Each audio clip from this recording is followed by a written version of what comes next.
ইতালিতে 10 বছরের একটা মেয়েকে 30 বছরের এক যুবক ধর্ষণ করে প্রেগনেন্ট বানিয়ে দিয়েছে। ওয়াও, নিজেকে খুবই গর্ভবতী মনে হচ্ছে এবং লজ্জাবোধ হচ্ছে যে আমি একজন বাঙালি। আসলে আমার বলতেও ইচ্ছা করে না যে আমি বাঙালি, এই যে এই ধরনের ঘটনার জন্য।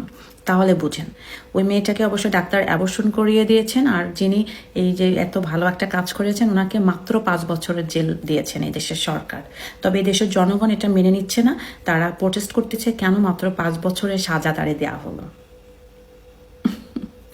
তো কি বলবো, এমন ফ্রি সেক্সের দেশেও এসেও যারা এসব কাজ করে বলে বুঝেন জাতি হিসাবে আমরা কত ছোট, কত লজ্জিত এই ধরনের কাজকর্মের জন্য।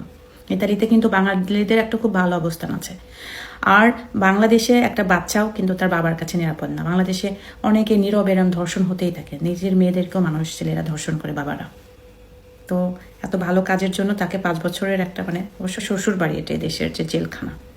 তো বাঙালিরা ভালো হয়ে যাও, মানুষকে জাজ করার আগে দেখো নিজেদের কর্মকাণ্ড একবার। ভালো থাকেন। এত ভালো একটা সুসংবাদ দিলাম সবার জন্য। আল্লাহ হাফেজ।